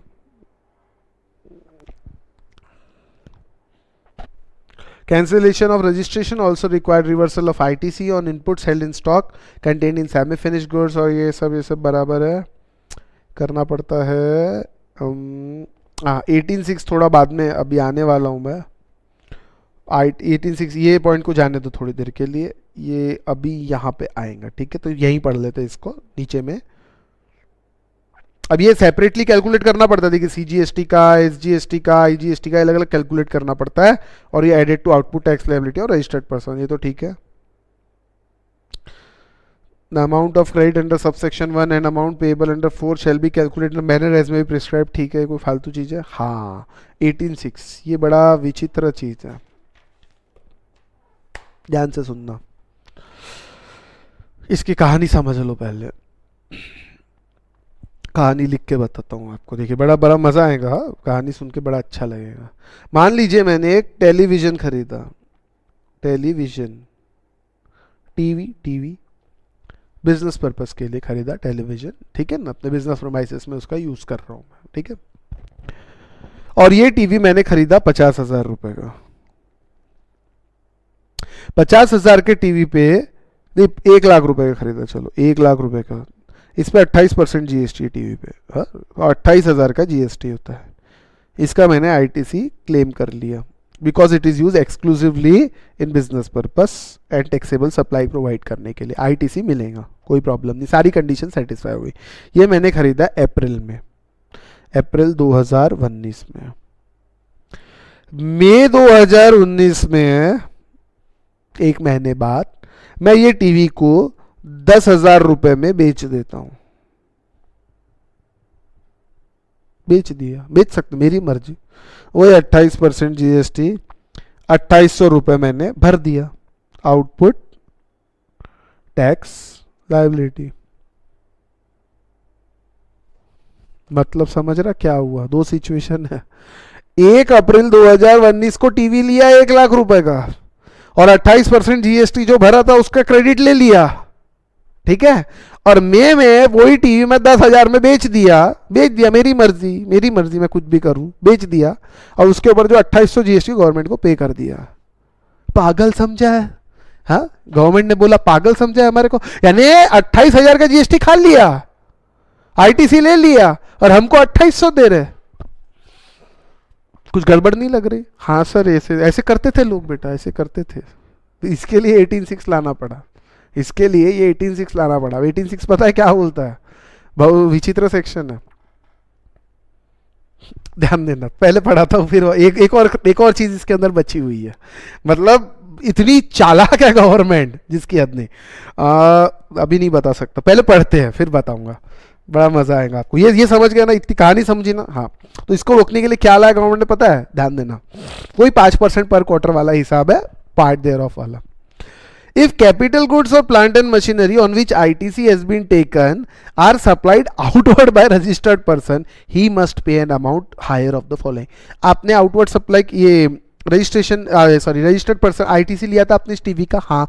अब आप मई मंथ में क्या कर रहे हो? आउटवर्ड सप्लाई कर रहे हो इसी कैपिटल गुड्स को या इसी गुड्स को आप आउटवर्ड सप्लाई कर रहे हो, ठीक है? कैपिटल गुड्स को या प्लांट एंड मशीनरी को आप आउटवर्ड सप्लाई कर रहे हो। अब आप आउटवर्ड सप्लाई करना है मतलब क्या कर रहे हैं? आपने बेच दिया, ठीक है? तो आपको रिवर्स तो करना पड़ेगा क्रेडिट, या कैसा करना पड़ेगा उसके बारे में लिखा है, शायद pay an amount equal to higher of the following. सबसे पहले मैं ये नहीं बता रहा हूँ आपको, इसको थोड़ी देर के लिए मैं काट रहा हूँ, ये लो काट दिया मैंने थोड़ी देर के लिए, और ये इसको भी जान दो। Pay an amount ITC taken on such goods as reduced by 5% per quarter of the year और part thereof from the issue of invoice of such goods that is ITC pertaining to remaining useful life. आपको देना पड़ेगा इतना, मतलब अब इस case में क्या होगा? अप्रैल में कितने महीने यूज किया? एक महीना, यानी एक क्वार्टर मान लेंगे। 28,000 पर क्वार्टर, कितना? 5% लेस 5%, कितना होता है 28,000 का 5%?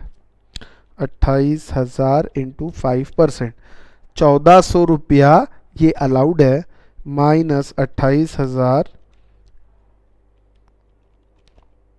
यानी 26,600 ये पे करना पड़ेगा, यानी यार रिवर्स करना पड़ेगा, जो भी है।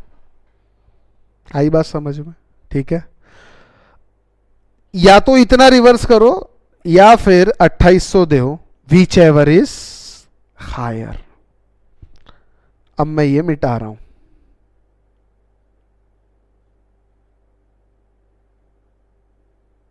हायर ऑफ द फॉलोइंग, समझ आई बात?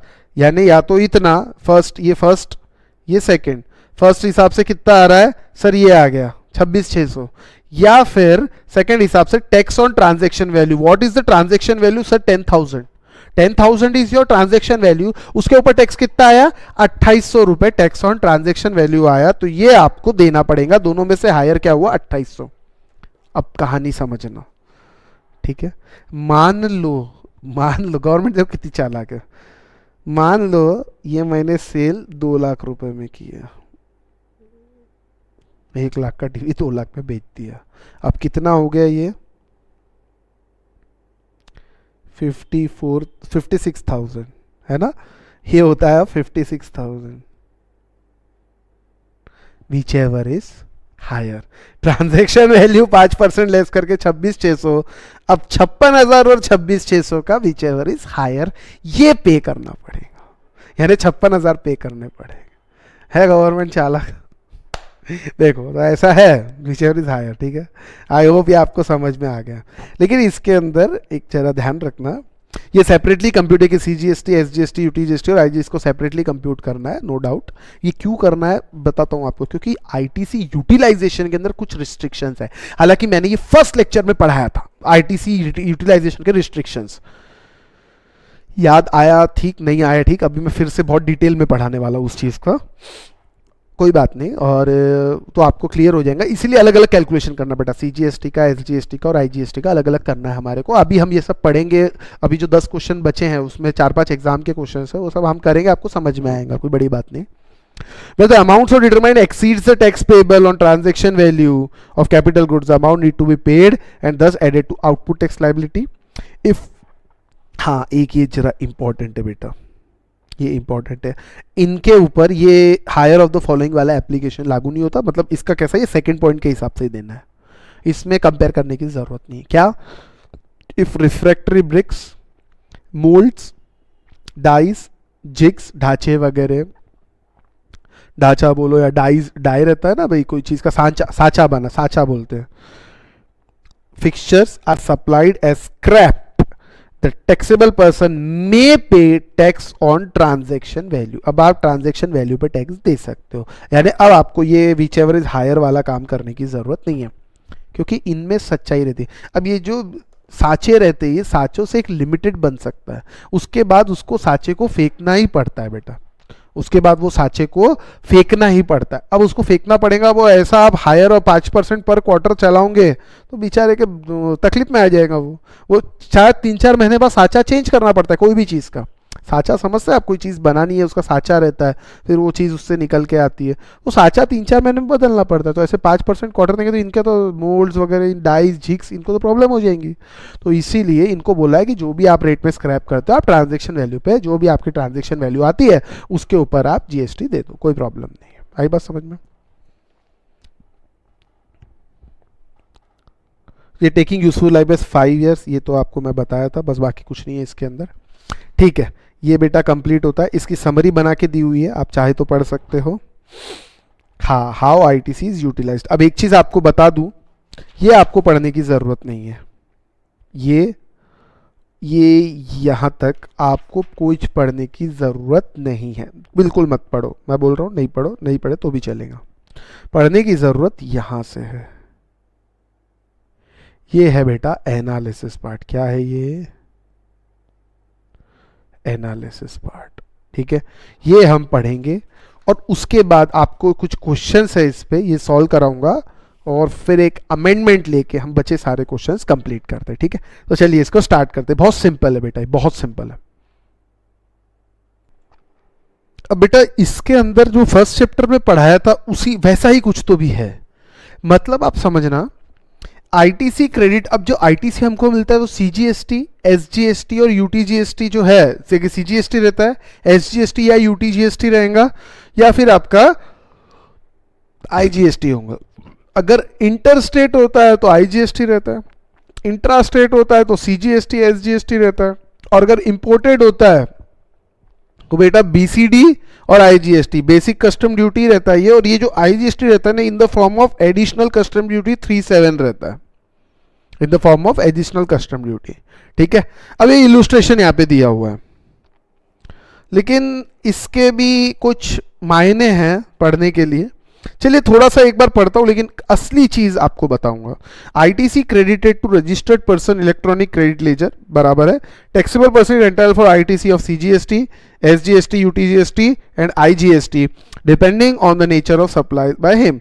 ठीक है, इंट्रा स्टेट में ये होता है, उसका आईटीसी मिलता है, इंटर स्टेट में ये होता है, उसका आईटीसी मिलता है, और इंपोर्टेड परचेस में बीसीडी, बेसिक कस्टम ड्यूटी, और आईजीएसटी जिसको एडिशनल कस्टम ड्यूटी 37 बोलते हैं, तो इसके अंदर इसी का क्रेडिट मिलता है, एसीडी 37 का। बेसिक कस्टम ड्यूटी का कोई क्रेडिट नहीं मिलता। ठीक है, और ये आईटीसी को यूज किया जाता है आउटपुट टैक्स लायबिलिटी पे करने के लिए, बराबर है।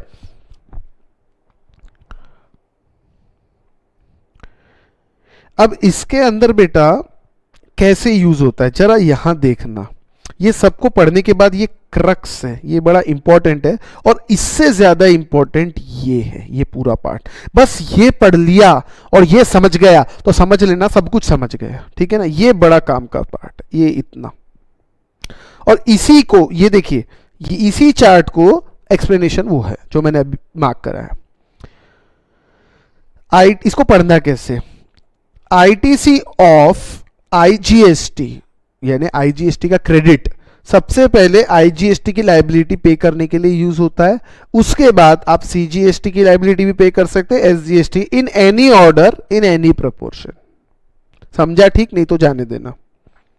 इधर देखो, पहला rule, IGST should be first paid towards utilisation of IGST. यानी बताओ कि क्या है, इधर देखो, ये एक चीज रुको, बढ़िया चीज दिखाता हूं आपको। हाँ, यहां देखो,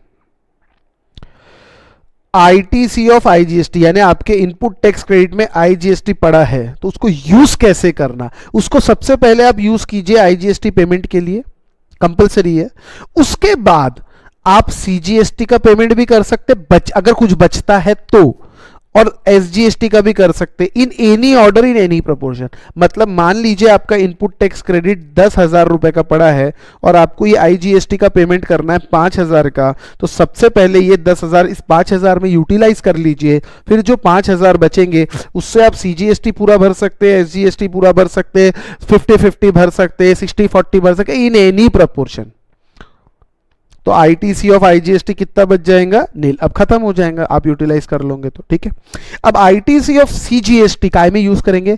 पहले यूज करेंगे सीजीएसटी में, और अगर बचता है तो आईजीएसटी का पेमेंट करने के लिए भी यूज कर सकते हैं। और आईटीसी ऑफ एसजीएसटी पहले यूज करेंगे एसजीएसटी का पेमेंट करने के लिए, और फिर आप चाहे तो आईजीएसटी का पेमेंट भी यूज कर सकते हैं, लेकिन only when ITC of CGST is nil. मतलब इसका ये निकलता है, चीज समझना, वर्ड्स पे ध्यान देना आप, एसजीएसटी से आईजीएसटी का पेमेंट अगर आप कर रहे हो तो आपका सीजीएसटी का आईटीसी का बैलेंस नील होना चाहिए। नहीं समझे? नहीं समझे सर, कोई बात नहीं, ध्यान से सुनना फिर से। ये आपका सीजीएसटी है, आईटीसी ऑफ सीजीएसटी मान लीजिए 10,000 है,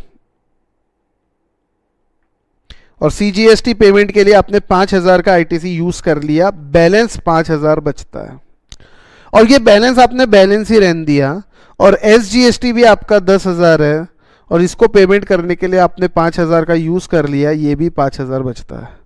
अब आपका अभी भी आईजीएसटी की लाइबिलिटी 5,000 की बाकी है, या 6,000 की, 5,000 की बाकी, समझ लो, पहले 5,000 की लाइबिलिटी बाकी है और देना है गवर्नमेंट को। अब मेरा कहना ध्यान से समझना, अगर अभी भी आपकी आईजीएसटी लाइबिलिटी 5,000 की बाकी है तो पहले सीजीएसटी का बैलेंस नील करो, उसके बाद एसजीएसटी को हाथ लगाओ। Only when ITC of CGST is nil, तो ये एसजीएसटी को हाथ लगाओ। अगर आपने सीजीएसटी बैलेंस रह गया और एसजीएसटी को यूज कर लिया तो ऐसा नहीं होता, आप कभी यूज कर सकते, तभी यूज कर सकते जब तक सीजीएसटी नील नहीं होता। और अगर ये आईटीसी लाइबिलिटी 6,000 की है तो बैलेंस पहले 5,000 सीजीएसटी यूज कर लो और उसके बाद 1,000 एसजीएसटी यूज कर लो। आई बात समझ में? और ITC of CGST cannot be utilized for payment of SGST, UTGST, or ITC of SGST, UTGST cannot be utilized for payment of CGST. Cross utilization is not allowed. ये समरी में है और यही समरी मैंने यहाँ पे अच्छे से लिखी हुई है, जरा इसको गौर करेंगे तो बहुत अच्छे से समझ में आएगा। ध्यान देना बेटा, IGST credit should be first utilized for payment of IGST. समझ आ गई बात? Remaining IGST credit, if any, can be utilized toward payment of CGST and SGST in any order, in any proportion. That is, remaining ITC of IGST can be utilized first towards payment of CGST, then towards SGST, or first towards SGST, then towards CGST, or towards payment of CGST simultaneously in any proportion, 50-50, 30-70, 40, कुछ भी कर सकते हैं आप। ITC की कहानी समझ में आ गई? आईजीएसटी की कहानी समझ में आई? आईजीएसटी का इनपुट टैक्स क्रेडिट आप पहले तो आईजीएसटी में यूटिलाइज करो उसकी आउटपुट टैक्स लायबिलिटी पेमेंट के लिए, और उसके बाद आप सीजीएसटी के लिए भी यूज कर सकते हैं, एसजीएसटी की लायबिलिटी पेमेंट करने के लिए भी यूज कर सकते हैं, या साइमल्टेनियसली कुछ भी प्रोपोर्शन में यूज कर सकते हैं। Second, entire ITC of IGST can be fully utilised before utilising ITC of CGST और एसजीएसटी, यानी आईजीएसटी का जो भी आईटीसी है आप यूटिलाइज कर सकते सीजीएसटी और एसजीएसटी यूटिलाइज करने के पहले। आई बात समझ में? उसके बाद मान ली इसमें क्या होता है, कभी आईजीएसटी की लायबिलिटी ज्यादा रहती है और आईजीएसटी कम रहता है, तो पहले आईजीएसटी की यूज कर लो, उसके बाद सीजीएसटी और एसजीएसटी भी आप यूज कर सकते हैं आईजीएसटी की लायबिलिटी के लिए। क्रॉस यूटिलाइजेशन अलाउड नहीं है, एसजीएसटी और सीजीएसटी का क्रॉस यूटिलाइजेशन कभी अलाउड नहीं है। Fourth or fifth point, ITC of CGST can be utilized for payment of CGST and IGST in that order. यानी पहले CGST है फिर IGST. ITC of CGST cannot be utilized for payment of SGST. बराबर. ITC of SGST UTGST can be utilized for payment of SGST UTGST and IGST in that order. However, ये important line है बेटा, जरा इस पे ध्यान देना.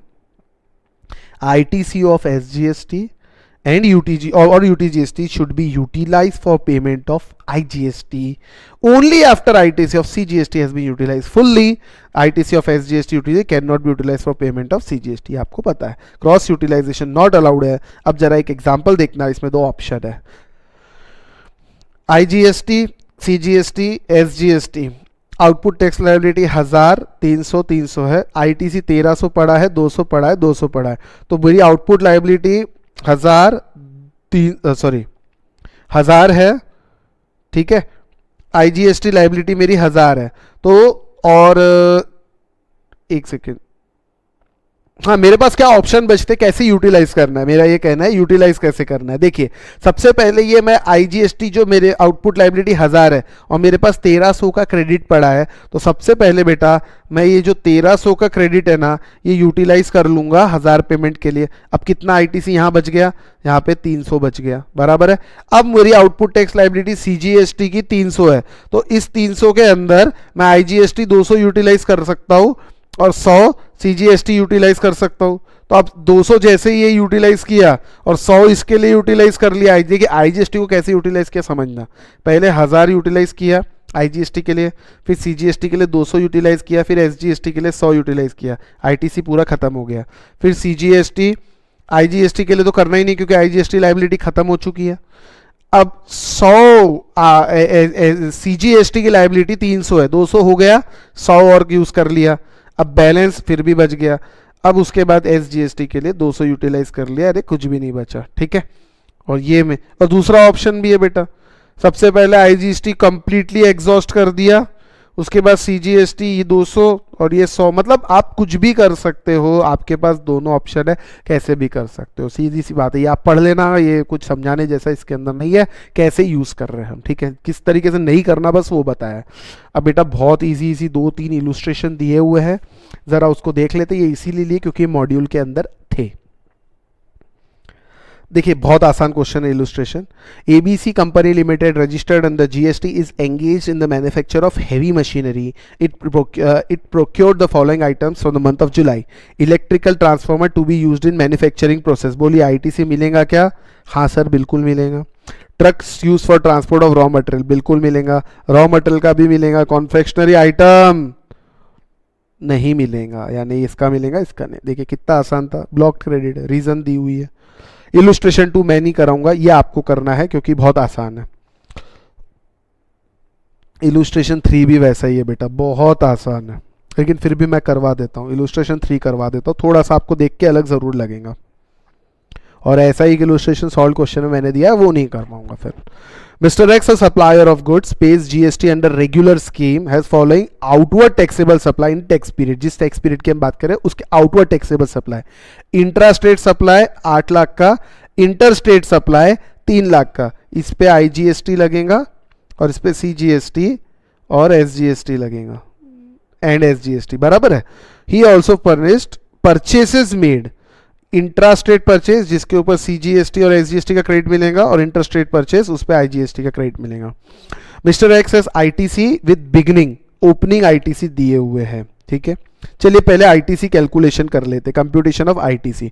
Opening ITC दिया हुआ है, उसके बाद परचेज आपने किया इंट्रास्टेट. इंट्रास्टेट में आपको 18,000 CGST मिला, 18,000 SGST का क्रेडिट मिलेगा. उसके बाद 50,000 पे आपको 9,000 IGST का क्रेडिट मिलेगा. टोटल ITC आपके पास इतने अवेलेबल हैं. आई बात समझ में? अब जरा ध्यान देना, minimum GST payable by cash, कम से कम GST कैश में पे करना पड़े, ऐसा कुछ तो भी हमको करना है, ठीक है ना. तो हाँ, सबसे पहले आपको पेमेंट कितना करना है. देखिए आपने 8 लाख के गुड्स सप्लाई किए इंट्रास्टेट, तो उस पर CGST 72,000, SGST 72,000, यानी 1,44,000 पे करना है. और इंटरस्टेट GST के गुड्स सप्लाई किए आपने 3 लाख के, जिसपे 18% GST है, तो 54,000 पेमेंट करना है. अब देखना आपकी लाइबिलिटी 72, 54, ये आपकी लाइबिलिटी है. और आपके पास अवेलेबल क्या है? सर हमारे पास अवेलेबल है, ये देखिए आपके पास 75,000 IGST available, sorry 75 CGST, 18,000 SGST और 79,000 IGST. सबसे पहले ये 54,000 का IGST पेमेंट करने के लिए मैं IGST पूरा यूटिलाइज कर लूंगा, तो ये बच गया नील। अब मेरे पास IGST कितना बचा? 25,000। देख लीजिए 79,000 IGST था, उसमें से 54,000 IGST का हटा दिया तो बचा 25,000। ये 25,000 IGST मैं पूरा के पूरा SGST पेमेंट के लिए यूज कर सकता हूं, और ज्यादा बेटर वो है, ठीक है। लेकिन उसके पहले मैं एक काम करता हूं, CGST का देख लेता हूं। तो CGST के पेमेंट के लिए मेरे पास 75,000 CGST पड़ा है, ओके नो प्रॉब्लम, तो मैं पूरा के पूरा यहां यूटिलाइज कर लूंगा, ठीक है ना। 75,000 यहां यूटिलाइज कर लिया, यानी 72, अभी भी 3,000 का क्रेडिट CGST में कैरी फॉरवर्ड हो जाएगा। SGST का पेमेंट करने के लिए मैंने IGST यूज कर लिया। अब कारण सुनना, ये पूरा के पूरा 25,000 मैंने यहां यूज करके मुझे क्या फायदा मिला? 25,000 IGST SGST के पेमेंट में यूज करके क्या फायदा मिला? देखिए, अगर मैं ये 25,000 जो IGST का बैलेंस है, अगर मैं CGST में यूज कर लेता तो मेरी आउटपुट टैक्स लायबिलिटी बढ़ जाती। कैसे? मान लीजिए ये 25,000 मैंने यहां यूटिलाइज किया, यहां ना यूज करके यहां यूज कर लिया, तो अब यहां 25,000 यूज हो जाएंगे। बैलेंस CGST कितना बचेगा? ये देखिए 72,000 में से 25,000 गए, यानी बैलेंस में 47,000 यहां से यूज कर लूंगा, तो उसके बाद मेरे पास CGST बहुत सारा बच जाएगा। अब ये CGST को मैं SGST के पेमेंट में यूज नहीं कर सकता, तो ये as it is carry forward होगा। अब IGST पूरा एग्जॉस्ट कर दिया आपने, SGST पेमेंट के लिए CGST यूज नहीं कर सकते, बचा क्या? 18,000 SGST। तो ये 72 में से 18 जाते तो ये आता 54,000 रुपए भरने पड़ते। और मैंने IGST को यहां यूटिलाइज अगर किया है तो इससे कितना फायदा हुआ देख लो। अरे भाई ये तो ऑलरेडी सरप्लस में था मेरे पास CGST, इसका 3,000 रुपया ऑलरेडी पड़ा है, और ये 25 यहाँ यूटिलाइज करे तो अब सिर्फ 29,000 भरने पड़ रहे हैं। आई बात समझे? ऐसा तिकड़म लगा के जो बेस्ट कम से कम मिनिमम GST लाइबिलिटी आए वैसा काम आप लोगों को करना है। आई बात समझ में?